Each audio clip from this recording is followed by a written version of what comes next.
போலீஸ்காரம்மா. சரி, இங்க வனிதா ரேணுகா யாருமா?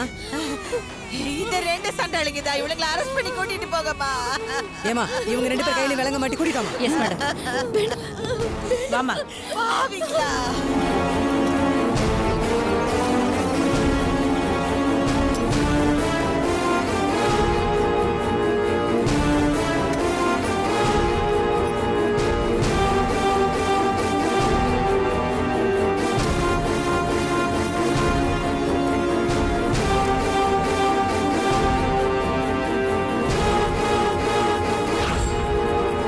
இவங்களை கூட்டிட்டு போங்க. Okay madam. வாமா, நடமா நடமா.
சொல்லு ரேணுகா. மனிதா எங்க இருக்கீங்க? வீட்லதான், ரூம்ல தான் இருக்கு. அங்க ஒன்னும் பிரச்சனை இல்லையே? இது வரைக்கும் யாருக்கும் எதுவும் தெரியாது. ஆனா எனக்கு ரொம்ப பயமா இருக்கு ரேணுகா. இங்க பாருங்க, முதல்ல அங்க இருக்கிற பாடியை நம்ம டிஸ்போஸ் பண்ணி ஆகணும். வீட்ல வச்சிட்டு இருக்கிறது ரொம்ப ஆபத்து.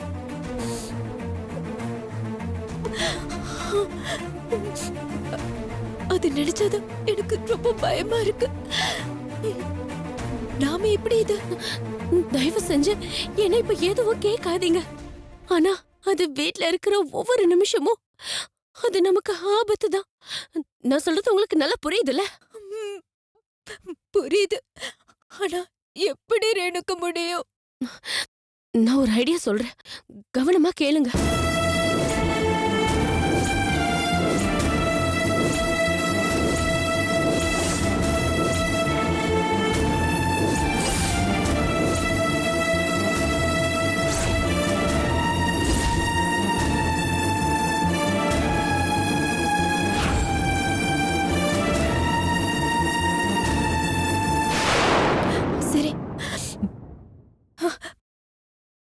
வேறு வழி இல்ல, பண்ணிதானே ஆகணும். பதட்டப்படாதீங்க, நிதானமா ஒழுங்கா இந்த வேலையை செய்வோம். உங்க கூட நான் இருக்கேன், ஓகேவா? ஆனாலும் எனக்கு ரொம்ப பயமா இருக்கு. யாருக்காவது தெரிஞ்சு போச்சுன்னா? இத பாருங்க, உங்களையும் என்னையும் தவிர இந்த விஷயம் தெரிஞ்சவரும் ஒரே ஒருத்தர் தான், அது கடவுள் தான். கடைசி வரைக்கும் அப்படியே இருந்துட்டு போட்டும். நீங்க அமைதியா இருங்க, ரிலாக்ஸ்டா இருங்க. நான் சொன்னதை சேர்த்துக்கான வழியை மட்டும் பாருங்க. நான் இதோ உடனே கிளம்பி வரேன். சரி, சீக்கிரம் வர. எனக்கு இதோ வரேன்.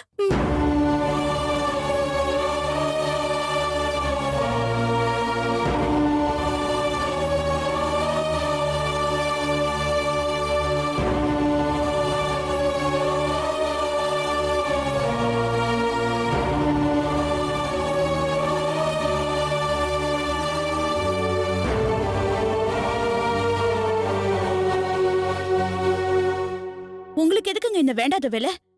நீங்க எதுக்காக அங்க போனீங்க? உங்களை யார் அங்க போக சொன்னது? என்கிட்ட கேட்டீங்களா? இல்ல என்கிட்ட ஒரு வார்த்தை சொன்னீங்களா? தேவையில்லாத விவகாரத்துல நீங்களா போய் தலையிட்டுக்கிட்டு அப்புறம் அவங்க அப்படி பேசினாங்க, இவங்க இப்படி பேசினாங்கன்னு எனக்கு இங்க வந்து அழுதுகிட்டு இருக்கீங்க. ராணி ப்ளீஸ், தயவு செஞ்சு நான் சொல்றத கொஞ்சம் புரிஞ்சுக்கோ. சந்தேகமா இருந்த வரைக்கும் எல்லாத்தையும் குழப்பமாவும் அறகுறையாவும் செய்ய தோணுச்சு. ஆனா சம்பந்தி வீட்டுல வளர்ற குழந்தை எப்ப சுப்புவோட குழந்தைன்னு தெரிஞ்சுதோ இதுக்கப்புறம் என்னால சும்மா இருக்க முடியாது. என்ன உறுதியா உங்களுக்கு தெரிஞ்சு போச்சு? யார் சொன்னாங்க? என்னங்க ஆதாரம்? ஏங்க உங்க தங்கச்சி தான் அறிவு கட்டு போய் இப்படி எல்லாம் பண்ணிட்டு இருக்கானா? நீங்க எங்க அவ சொல்றத கேட்டு இப்படி புலம்பிட்டு இருக்கீங்க? தப்பு உங்க மேல இருக்கு. முதல்ல அத புரிஞ்சுக்கோங்க. சம்பந்தி திட்டினாரு, மாப்பிள்ளை உங்களை அடிச்சு வெளியில தள்ளி இருக்காருன்னா அதுல எந்த தப்பு இல்லைன்னு தான் நான் சொல்லுவேன். அப்படி இல்ல ராணி, என்ன திட்டுறதையோ அடிக்கிறதையோ நான் பெருசா எடுத்துக்கல. இப்ப வரைக்கும் பதிலுக்கு நான் ஏதாவது ஒரு வார்த்தை பேசியிருப்பேனா? எவ்வளவோ முரட்டத்தனம் காமிச்சிருக்காங்க, எவ்வளவோ அவமரியாதையை நடத்திருக்காங்க, என்னென்னவோ சொல்லிருக்காங்க. எதையுமே நான் தப்பா நினைச்சுக்கிட்டது இல்ல, தப்பாவும் எடுத்துக்கவும் இல்ல. ஆனா ஒரு விஷயம் யோசிச்சு பாரு, பெத்தவ ஒருத்தி வளர்க்கறது ஒருத்தின்னு இருக்கிறது எந்த விதத்துல நியாயம்? சுப்பு ஒரு கிரிமினலாவே இருக்கட்டும், கெட்டவளாவே இருந்துட்டு போகட்டும், குடும்பத்துக்கு ஏத்தவ இல்லைன்னு அவளை ஏத்துக்காம போகட்டும். அட அவ வாழ்க்கை நாசமா கூட போட்டோம், அது இப்ப முக்கியம் இல்ல. ஆனா பெத்தவ சுப்பு தானே, அவ அனுமதி இல்லாம அவகிட்டயே உண்மையை மறைச்சு எப்படி குழந்தைய அவங்க வளர்க்க முடியும்? இது பாருங்க, நீங்க பேசுறது எனக்கு கொஞ்சம் கூட பிடிக்கல. திரும்ப திரும்ப சொன்னதே தான் நீங்க சொல்லிட்டு இருக்கீங்க. வேற வழி இல்ல ராணி, நான் அப்படிதான் இருந்தாகணும். எனக்கு என் தங்கச்சி முக்கியம், அவளோட ஃபீலிங்ஸ் முக்கியம். இது தப்புன்னா நான் தப்பானவனாவே இருந்துட்டு போறேன். இந்த பார், எப்படியாவது இப்ப நான் பணத்தை ஏற்பாடு பண்ணி ஆகணும். அந்த சரவண சாட்சி சொல்ல தயாரா இருக்கிற பட்சத்துல அவனை நான் இழக்கிறதுக்கு விரும்பல. அப்போ என்ன எழுந்துருங்க சொல்லிட்டேன்.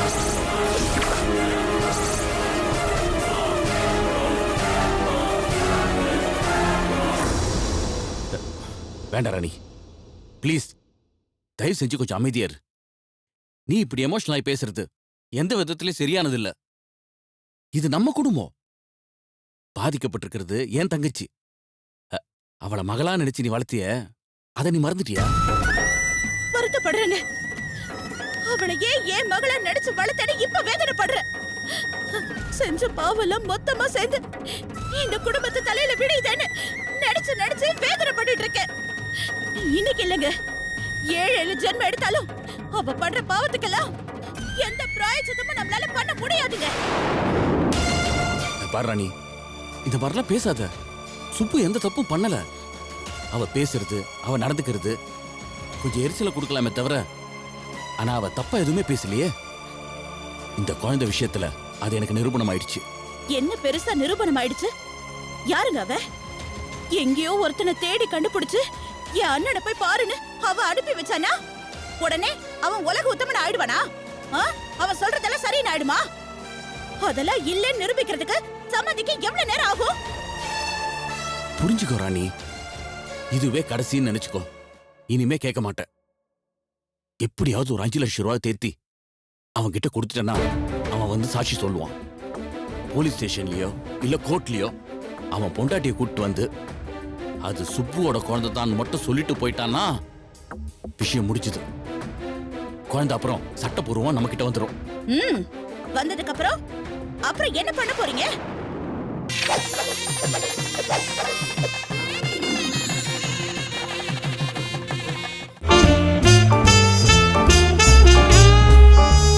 Let's save lungi. Covered the upper body is angi. The fabric which is covered the lower body is lungi. No buttons, no nada, no zip. If you have a lungi, you can sleep anywhere. You can play chess.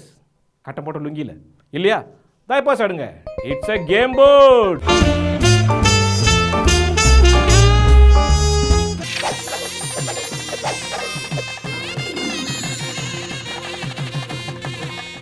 உங்க தங்கச்சி ஜெயில இருந்து வெளியில வருவா.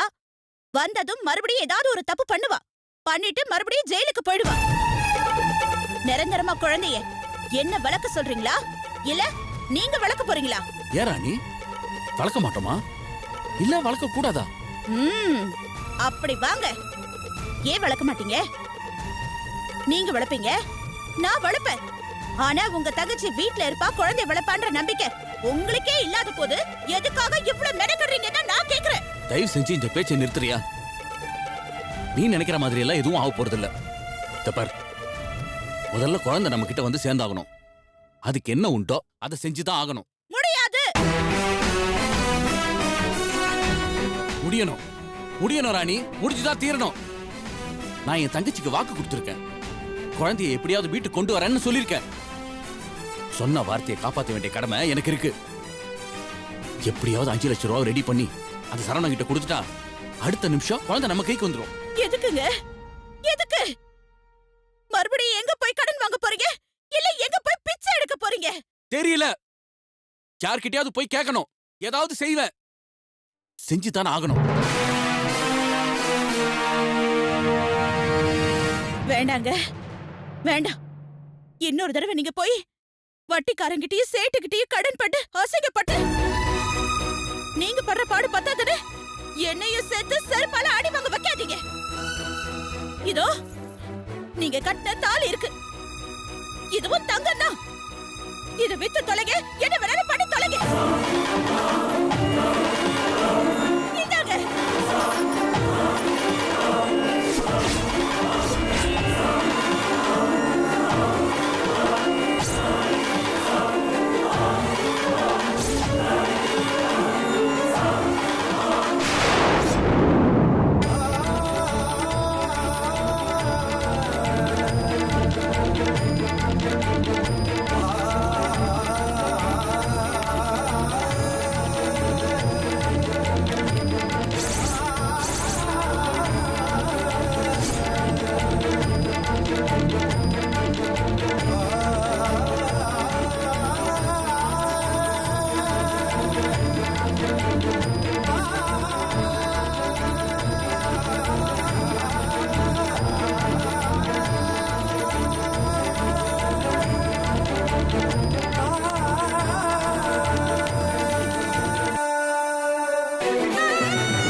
ராணி,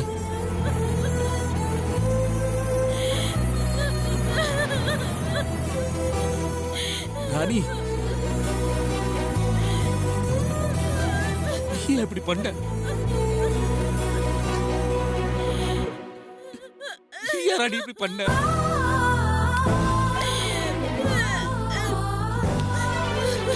என்னால நம்ப முடியல.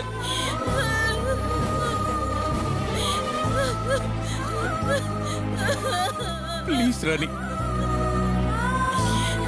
உன்னை கெஞ்சி கேட்டுக்கிறேன். உன் கால வர விழற. இப்படி தாலியை தூக்கி எறிகிற அளவுக்கு அப்படி நான் என்ன தப்பு பண்ணிட்டேன்?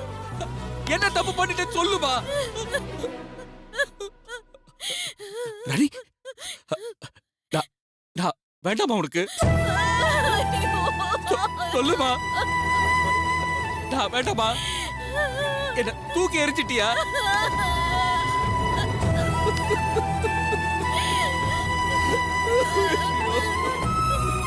ஐயோ கடவுளே.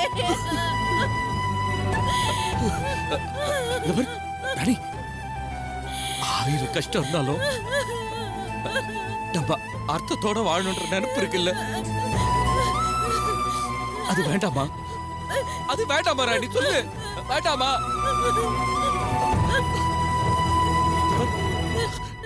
எதுவுமே இல்லாம போனாலும் உனக்கும் எனக்கும் இருக்கிற அன்பு ரொம்ப பெருசு நினைச்சன. அது உனக்கு பெருசா தெரியலையா ராணி?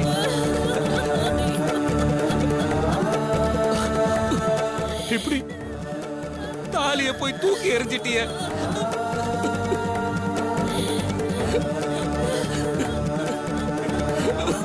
என்ன மன்னிச்சிருமா, என்ன மன்னிச்சிரு, என்ன மன்னிச்சிரு.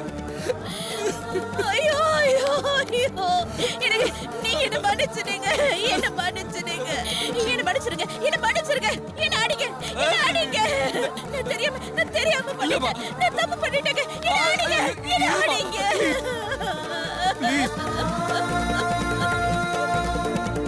ப்ளீஸ்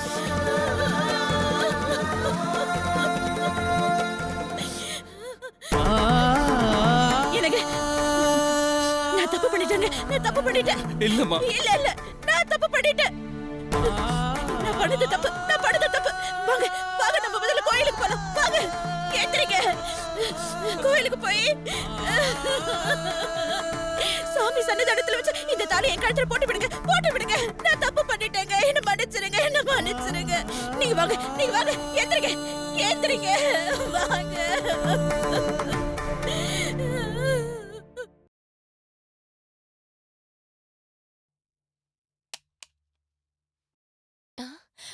மா, ரேணுகாக்கா வந்திருக்காங்கம்மா. வாமா. வரேன்டி. வாங்கக்கா. என்னம்மா இப்பதான் கொஞ்ச நேரத்துக்கு முன்னாடி கிளம்பி போன, போன வேகத்திலே திரும்பி வந்துட்ட? அதை ஏமா கேக்குறீங்க? நானே செம கடுப்புல வந்திருக்கேன். ஏம்மா என்னாச்சு? என்னத்தம்மா சொல்றது? என் வீட்டுக்கார நம்பி எதையுமே செய்ய முடியல. நானே இருந்து இருந்து 6 மாசம் கழிச்சு ஈவினிங் சினிமா போகலான்னு அடம் பிடிச்சு அவர்கிட்ட சம்மதம் வாங்கினேன். வேலை மெனக்கெட்டு ஒரு நல்ல தியேட்டர்ல 2 டிக்கெட் புக் பண்ணிட்டு வந்தேன். கிளம்புற நேரத்துல வேலை இருக்கு, வர முடியாதுன்னு சொல்லிட்டாரு. பிசினஸ் தான் அப்படிதானக்கா, எப்போ யாருக்கு வேலை வரும்னு தெரியும். அப்போ பிசினஸே கல்யாணம் பண்ணிக்க வேண்டியதானே? என்ன எதுக்கு கல்யாணம் பண்ணிக்கணும்? கோச்சிக்காதம்மா, எல்லா வீட்லயும் எல்லாம் இருக்கிறது தானே. இப்ப என்ன, நீ படத்துக்கு போக முடியல அவ்வளவுதானே. இன்னொரு நாள் கூட்டிட்டு போறாரு. அது சரிம்மா, இன்னொரு நாள் படத்துக்கு போய்க்கலாம். ஆனா இன்னைக்கு வாங்கின டிக்கெட் வேஸ்ட் தானே. வனிதா, உங்க வசதி எப்படி? நீங்க வரீங்களா சினிமாவுக்கு? நம்ம 2 பேரும் ஜாலியா போயிட்டு வரலாம். அக்கா, நான் வரேன்க்கா. ரேணுகா, நான் வேணும்னா ஒரு ஐடியா சொல்லவா? நீ பேசாம டிக்கெட்டை உமா கிட்ட கொடுத்துற. அத்தையும் உமாவும் சினிமாக்கு போட்டோம். நீ கொஞ்சம் என் கூட வெளியில வர வேண்டியிருக்கு. ஒரு சின்ன வேலை இருக்கு நமக்கு. என்ன வேலை வனிதா? ஒண்ணும் இல்ல, ரேஷன் கார்டுல ஒரு சின்ன கரெக்ஷன் பண்ண வேண்டியிருக்கு. இன்னைக்கு வர சொல்லியிருந்தாங்க. அட்ரஸ் வேற தப்பா எழுதி கொடுத்துருக்கோம். அது போய் மாத்திட்டு வரணும். அவ்வளோ தூரம் நான் தனியா போகணுமேன்னு யோசிச்சுட்டு இருந்தேன். நல்ல வேலை நீ வந்துட்ட. ஆமாடி, இந்த வயசுல எனக்கு சினிமா ஒண்ணுதான் குறைச்சல். ஏமா அப்படி நினைக்கிறீங்க? வயசுக்கும் படம் பாக்குறதுக்கும் என்ன சம்பந்தம்? சும்மா ஒரு ஜாலி தானே. என்ன கேட்டா வனிதா சொன்னது நல்ல யோசனை. நீங்களும் மெட்ராஸ்க்கு வந்து எங்கேயும் போகல, யாரையும் பார்க்கவும் முடியல. நான் டிக்கெட் வாங்கிட்டு வந்திருக்கிற இடம் பெரிய மால்ல இருக்குமா. ஏ உமா, உனக்கு ஞாபகம் இருக்கா? நான் கூட உன்னை கூட்டிட்டு போனேனே. ஆமா, வாவ், அந்த மால்ல இருக்க தியேட்டரா? ஆமாமா, சூப்பர் தியேட்டர்மா. ஒரு பெரிய மால்ல 6th ஃப்ளோர்ல இருக்குமா. அரண்மனை மாதிரி எப்படி கட்டியிருக்காங்க தெரியுமா? வாமா. எனக்கு எதுக்குடி அதெல்லாம்? இந்த மாதிரி எல்லாம் சொல்லாதீங்கம்மா. உமாவை நான் அந்த இடத்துக்கு கூட்டிட்டு போயிருக்கேன். அவளுக்கு வழி தெரியும். நீங்க உமாவை கூட்டிட்டு படத்துக்கு போங்க. நான் வனிதாவை கூட்டிட்டு ரேஷன் ஆபீஸ்க்கு போயிட்டு வந்துடுறேன். அதுவும் இல்லாம நான் மட்டும் இன்னைக்கு படத்துக்கு போயிட்டு வந்துட்டேன்னு வச்சுக்கோங்க. இதே சாக்கா வச்சுக்கிட்டு என் வீட்டுக்காரே இன்னொரு தடவை படத்துக்கு கூட்டிட்டே போக மாட்டாரு. அக்கா ப்ளீஸ்கா, ப்ளீஸ்கா. மா, வேண்டான்னு மட்டும் சொல்லிடாதம்மா. நல்ல சான்ஸ்மா. போடி, வேற வேலை விட்டு இல்ல, சினிமாவுக்கு போய் டைம் வேஸ்ட் பண்ணிக்கிட்டு. என்னம்மா, சினிமாவுக்கு போறதே டயத்தை ஜாலியா செலவு பண்றதுக்காக தான். என்னம்மா நீங்க இப்படி இருக்கீங்க? கிராமத்துல இருந்து கிளம்பி சிட்டிக்கு வந்துட்டா போதுமா? சிட்டி எப்படி இருக்குன்னு கொஞ்சமாவது தெரிஞ்சுக்க வேண்டாமா? வனிதா, நீங்களாவது சொல்லுங்களேன். போயிட்டு வாங்களே அத்தை, ஒன்னும் தப்பில்ல. வீட்ல இருந்து என்ன பண்ண போறீங்க? நான் இப்ப கிளம்பி ரேஷன் ஆபீஸ்க்கு போயிடுவேன். உமா, அம்மாவை பத்திரமா நீ சினிமாக்கு கூட்டிட்டு போயிட்டு வந்துடுறியா? வேண்டாமா, சொன்னா கேளு. மெட்ராஸ் எனக்கு புதுசு. எங்க எப்படி போகணும், என்ன ஏதுன்னு விவரம் எனக்கு தெரியாது. போறது ஒரு மாதிரி போயிட்டாலும் கூட ராத்திரி இருட்டி போய் திரும்பி வர்றப்போ ரொம்ப கஷ்டமாயிடுமா. அம்மா, அதெல்லாம் ஒண்ணும் இல்ல. நான் கேப் புக் பண்ணி தரேன். அவங்க பத்திரமா கூட்டிட்டு வந்து விட்டுருவாங்க. இந்த டிக்கெட் பத்திரம். ஏமா இப்படி ஒரு சான்ஸ் வருமா? வழியே வந்து சினிமாக்கு போன்னு சொல்லி டிக்கெட்டை குடுக்குறாங்க. அக்காக்கு எவ்வளவு நல்ல மனசு.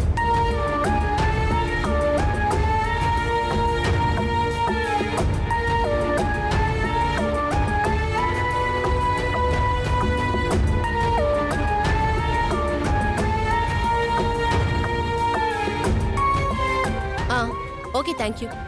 2 மினிட்ஸ்ல வந்துருவீங்க இல்லையா? ஓகே. Taxi book பண்ணிட்டேமா. 2 நிமிஷத்துல வந்துரும். உங்களை பத்திரமா கூட்டிட்டு போய் இறக்கி விட்டுருவாங்க. படம் முடிஞ்சதும் நீங்க எங்க இறங்குனீங்களோ அங்க இருந்தே இன்னொரு கேப் பிக்கப் பண்ணிட்டு வந்து உங்களை பத்திரமா வீட்டுல விட்டுரும். சரியா? சரிம்மா, நீ இவ்ளோ தூரம் சொல்றப்போ நான் என்ன பண்றது? போய் தான் பாக்குறேனே. ஹே சூப்பர் ஜாலி. அக்கா நான் போய் ரெடி ஆயிட்டு வந்துறேன். வாமா.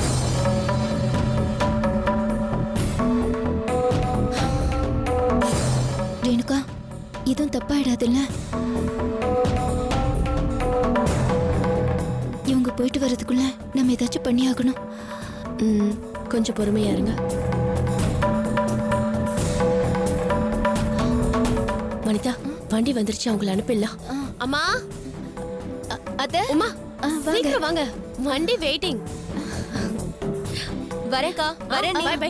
நல்லா ஜாலியா என்ஜாய் பண்ணிட்டு வாங்க. கிளம்புறதுக்கு முன்னாடி ஃபோன் பண்ணுங்க. ஓகேக்கா. சரியா? பாய்க்கா.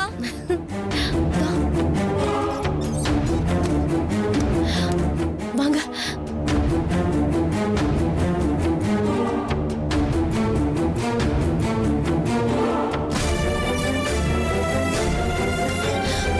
வாங்க. வனிதா, இனிமே நம்ம டிலே பண்ண வேண்டாம். முதல்ல நம்ம பாடியை வெளியே கொண்டு போய் டிஸ்போஸ் பண்ணிடுவோம். நீங்க கையை பிடிச்சுக்கோங்க, நான் காலை பிடிச்சுக்கிறேன். அப்படியே தூக்கிட்டு போய் வண்டியில ஏத்திடலாம். எனக்கு ரொம்ப பயமா இருக்கு ரேணுகா. வெளியில யாராவது பார்த்துட்டாங்கன்னா பெரிய பிரச்சனை ஆயிடும்ல. இதானே வேணாங்கிறது. நம்ம என்ன எல்லாரும் பார்த்து தெரிஞ்சுக்கிற மாதிரி எடுத்துட்டு போறோம். கதவு வரைக்கும் தூக்கிட்டு போவோம். அதுக்கப்புறம் நிக்க வச்சு கை தாங்கல வண்டிக்குள்ள ஏத்துற மாதிரி உட்கார வச்சிடலாம். யோசிக்காதீங்க வனிதா. நாம டிலே பண்ற ஒவ்வொரு நிமிஷமும் ஆபத்து நமக்கு தான். பாருங்க, எவ்வளவு பாடுபட்டு உங்க அத்தையும் உமாவையும் சினிமாவுக்கு அனுப்பி வச்சிருக்கோன்னு கொஞ்சம் யோசிச்சு பாருங்க. நீ சொல்றது எல்லாமே சரிதான். ஆனா என்னால பயப்படாம இருக்க முடியல ரேணுகா. வண்டியில ஏத்துற வரைக்கும் தான் கஷ்டம். ஏத்துனதுக்கு அப்புறம் நம்ம நிதானமா பயந்துக்கலாம். இப்போ நம்ம வேலையை பார்க்கலாம். ப்ளீஸ், சொன்னா கேளுங்க. வாங்க, நீங்க வாங்க.